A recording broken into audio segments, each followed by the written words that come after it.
You know, the Tahquamenon Scenic Byway in this whole area, very rich in maritime history, but also very rich in lumbering and logging history. And in a lot of cases, the two tied together. You had these lumber camps that would be out in the middle of nowhere, but they still had to transport that lumber to the cities.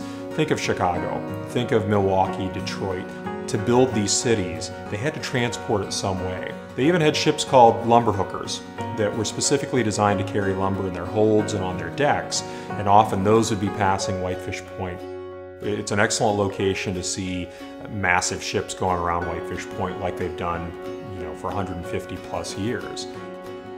They don't always see before they come into the museum. They don't make those connections quite so much with what was happening with the crews that are working on these ships and the type of cargoes that they were hauling, and then what was happening to them.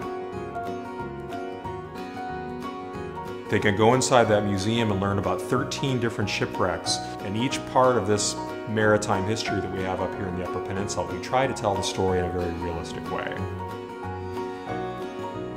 But really, people can go up in the tower. That was one of the main things that these lighthouse keepers did every day. Their primary duty was to go up in that tower and keep that light lit from dusk until dawn. But we take people up every day, 55 steps to the top, and they can enjoy a view over Lake Superior. And for the most part, they're seeing the same thing those lighthouse keepers would have seen back in the 1890s and 1920s.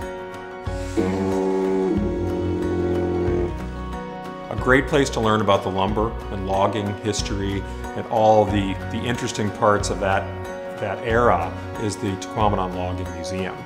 They have a number of different exhibits that are there, some of which I think are really interesting because they talk about the lives of these lumberjacks, or shanty boys as they called them. Very dangerous work, and you can see that through their exhibits and the way they interpret that history of what it took to actually make that all happen. I grew up in a lumberjack family, and there is still such a great heritage of lumber and logging industry in this area today.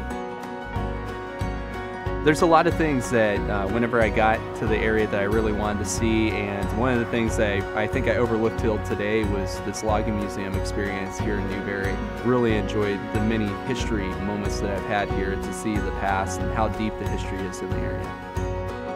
The waterways and the forests up here, there's just so many stories, so much history to tell. Really, come up here on your own and find your own story on M123.